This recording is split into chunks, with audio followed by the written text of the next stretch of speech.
እንደምን ዋላችሁ ተመልካቾች ከኩለ ቀን የቢዝነስ ዘገባችን ጋር አብራችሁን ቆዩ። የኢትዮጵያን ኢንዱስትሪ ዘርፍ ለማሳደግ ከግብርናና ከሌሎች ዘርፎች ጋር ያለው ትስስር ማጠናከር ይገባል ሲሉ በአዲስ አበባ ዩኒቨርሲቲ የቢዝነስና ኢኮኖሚ ኮሌጅ ረዳት ፕሮፌሰር ዶክተር ማርያማዊት ፍቅረ ስላሴ ገለጹ። የአፍሪካ ሀገራት አብዛኛው ወደ ውጭ ሀገራት የሚልኩት የግብርና ምርቶችና የተፈጥሮ ሀብቶችን በመሆኑ የሰራተኛው ጉልበትም ሆነ ካፒታሉ ማኑፋክቸሪንግ ዘርፎች ላይ በይበልጥ እንዳይውል አድርጓል ያሉት ዶክተር ማርያማዊት ይህ አካሄድ የኢንዱስትሪዎችን እድገት እያቀጨጨው በመሆኑ አሰራሩን መቀየር ይገባል ብለዋል። ከውጭ የሚገቡ ኢንቨስተሮችና የሀገር ውስጥ ኢንተርፕራይዞች ልምድንና እውቀትን ከመለዋወጥ አንጻር ያላቸው ትስስር ደካማ እንደሆነም ተናግረዋል። ደካማውን ትስስር በማጠናከር የኢንዱስትሪዎችን አቅም ማጠናከር ይገባል ሲሉም ዶክተር ማርያማዊት ተናግረዋል። ከውጭ ሀገራት የሚገቡ ኢንቨስተሮች የበለጠ ትኩረት አድርገው የሚሰሩት ጥሬ ሀብት ላይ በመሆኑ የኢንዱስትሪ ዘርፉን እድገት ዘገምተኛ እንዲሆን በማድረጉ እሴት የተጨመረባቸው ምርቶችን በማዘጋጀት ላይ እንዲያተኩሩ ማድረግ ይገባል። በመሆኑም ዘርፉን ለማሳደግ እና ጤናማ ኢኮኖሚ እንዲፈጥር ለማድረግ ዘርፉ ከሌሎች ዘርፎች ጋር የበለጠ ትስስር እንዲኖረው መስራት አስፈላጊ ነውም ብለዋል። የኢንዱስትሪ ፓርኮች መስፋፋት ጥሬ እቃዎችን ከመላክ ይልቅ ሂደታቸው ያለቀላቸው እቃዎችን ለውጭ ንግድ እንድናውል እያገዘ ነው ያሉት ዶክተር ማርያማዊት አሁንም በስፋት ኢንዱስትሪ ፓርኮች ልማት ላይ በማተኮርና የተሰሩትን በባለሀብቶች እንዲሞሉ ጥረት ማድረግ እንደሚያስፈልግ አመላክተዋል። ዘገባው የኢትዮጵያን ፕሬስ ድርጅት ነው።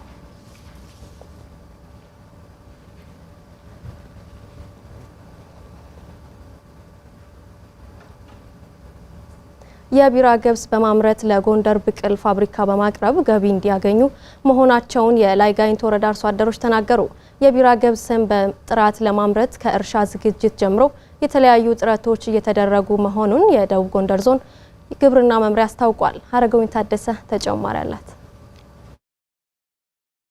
የጎንደር ብቅል ፋብሪካ ከደቡብ ጎንደር ዞን ላይጋይንት ወረዳ ግብርና ጽሕፈት ቤት ጋር ውል በመውሰድ አርሶ አደሮች የቢራ ገብስ እንዲያመርቱ እያደረገ ነው። በዚህም ተጠቃሚ የሆኑ አርሶ አደሮች የውል እርሻ ስምምነቱ የዘርና የሰው ሰራሽ አፈር ማዳበሪያ ድጋፍ እንዲያገኙ እንደረዳቸው ይናገራሉ። በዚህም ከጊዜ ወደ ጊዜ የሚያመርቱት መጠን መጨመሩን ያስረዳሉ።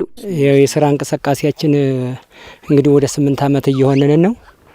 በጣም ለውጥና ገቢ እንዳለው የታወቀ ነው።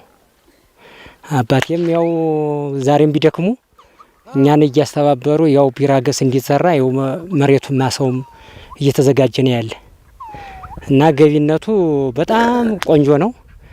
በመጀመሪያ ጊዜ እስከ 50 ኩንታል አምርተናል። ባለፈው አመትም ወደ 30 ኩንታል ተመርቶ ሄዷል። ወደ እንትን አስረክበናል። አሁን ብቻ እኛ ችግራችን ያው እንትኑ በሰዓቱ አልመጣል በማለቱ ነው እንጂ ማዳበሪያና ቢራ ገብሱ አለመንጣቱ ነው እንጂ አሁን እየተዘጋጀን ያለን ይሄንን አምርተን ለማስረከብ። ምርታማነቱ ጥሩ ነው። ምርት አለው በጣም ምርት አለው፣ ይለውጣል። ያው በጊዜው ላይ እኛ አርሶ አደሮች እስካሁን የምናደርገው ሂዳር ላይ እናስረክባለን፣ ወዲያውኑ ጤፍ እንገዛለን። ጤፋችን ገዝተን ነው የምንጠቀም። እሱ ነው ምርታችን። ከብቅል ፋብሪካው ጋር በጋራ መስራታቸው ምርታቸው ሙሉ በሙሉ ሳይባክን እንዲሸጥ እንደረዳቸው ሀሳባቸውን የሰጡን አርሶ አደሮች ነግረውናል። ለውጥ ከስንዴው እሱ ይሻለናል። አሁን ከዚህ ከሽቦለጋው ያው ቢራው ተመርቶ ዘንድሮ ያስረከብነን 4500 ብር ነው። አሁንም ደግሞ ይቀጥልልናል ይጨምራል እያልን ነው። ከጨመረ በጣም ገቢ ያለንን አሁንም ወደፊት አሁንም ይጨምራል፣ ገቢ እናገኝበታለን። ያው ለህይወትም ለምግብም ይሄንን ከተሸጠ ጤፍ ነው ገዝተን ምን በላ ማለት ነው። ለዚያ ነው አሁን ቀጣይ ወደፊት ማሳችን አዘጋጅተን እሱን ነው መዝራት የምንችለው። ምክንያቱም እሱ ገበያ ተኮር ነው። ወደ ገበያችንም ጤፍም ልንገዛ የምንችለው እሱን ሽጠን ነው። እሱን ሽጠን ቅድሚያ እሱን እንሸጥና አዚያም በኋላ ወደ ጤፋችን እንገባለን እና በጣም ጥሩ ነው፣ ደስ ይለናል። እሱንም እና ወደፊት እናለማዋለን።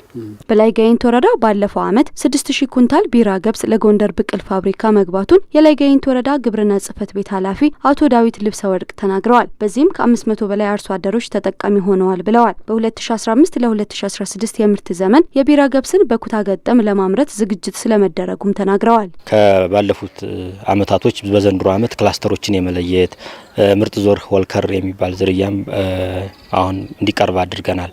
ሌሎችንም የማሳ ዝግጅቶችንም ባለሙያም በፊት ደረጃ ለአርሶ አደሩ በቢራ ገብስ ስልጠና በመስጠት በኩል የተሻለ ቅድመ ዝግጅት በማድረግ አሁን በዘንድሮ ዓመት የተሻለ ቢራ ገብስ ምርት እናመርታለን የሚል ነገር ከባለፉት ዓመታት ቅዳቅደናል። በወቅቱ ያለውን ገበያ መሰረት በማድረግ አርሶ አደሮች እነሱን በማይጎዳ መልኩ ምርቱን በተመጣጣኝ ዋጋ እንዲያቀርቡ የውል ስምምነት እንደሚያዝም ተናግረዋል። ልክ ነው። ያው እንግዲህ ምርቱ በተመረተ ቁጥር ያው የኮንትራ ፋርሚንግ ነው። ከማህበራት ወይም ከሌሎቹ ገበያዎች በተሻለ አግባብ የጎንደር ብቅል ፋብሪካ ይገዛቸዋል። ይህንን በማስተሳሰር አሁን ከአመት በአመት ያለውም የማርኬት ፕራይሱ እየጨመረ በሄደው ቁጥር ብቅል ፋብሪካውም አሁን ዋጋ እየጨመረ ያያንዳንዱ ያው ከማሳ ዝግጅት ጀምሮ እስከ ምርቱ እስከሚሰበሰብ ድረስ ያለው ፈተና ብዙ ስለሆነ ይህንን ታሳቢ በማድረግ ዋጋ እየጨመረ ነው ያለውና አሁንም ወደፊትም እንዲህ አይነቱ አግሪመንቶች እንዲፈጠሩ ከብቅል ፋብሪካዎች ጋር ቁጭ ብለን እየተነጋገርን ችግሮችን እየፈታን ያለንበት ነባራዊ ሁኔታ ነው ያለ። በደቡብ ጎንደር ዞን በ5 ወረዳዎች የቢራ ገብስ እንደሚመረት የገለጹት የደቡብ ጎንደር ዞን ግብርና መምሪያ ምክትል ኃላፊ አቶ ቻላቸው እንግዳው ጥራት ያለው የቢራ ገብስ ለማምረት ጥረት ይደረጋል ብለዋል። ቴክኒካል ባለሙያዎች ለብቅል ፋብሪካው ሙሉ ለሙሉ ጥራቱን የጠበቀ መሆኑን ቸክ ተደርጎ ነው ወደ ገበያ የሚቀርበው ከመጀመሪያው ማለት ነው። የጥራት መጓደል ያለበት ደግሞ ለሌላ ፍጆታ እንዲውል ዩኒየኖቹ ይረከባሉና ጥራት ያለው የቢራ ገብስ በማምረት ረገድ እስካሁንም የገጠመን ችግር የለም። አሁንም ችግር ይገጥመናል ብለን አንወስድም። ከ10 ዓመት በላይ ልምድ ያላቸው ወረዳዎች ናቸው እነዚህ ቢራ ገብስ ማምረት ማለት ነው። እና የጥራት ችግሩን ለመከታተል ከእርሻ እንቅስቃሴው ጀምሮ ከሰብል ክትትሉ ጀምሮ እንደገና ከሰብል መሰብሰብ ጀምሮ አያያዝ ምርቱ ሲሰበሰብ የጥራት መጓደል እንዳያሳይ በሚገባ ሙያዊ ክትትል ተደርጎ ነው የሚሰበሰበው ማለት ነው። የኢትዮጵያ ብሔራዊ ባንክ በዛሬው ዕለት በሁሉም ባንኮች የተለያዩ ሀገራትን ገንዘብ እያገበያየ ነው። በተመሳሳይ ባንኩ የዛሬ ዕለትን የወርቅ ግብይት መረጃ ማድርሶናል። ተከታትለን እንመለስ።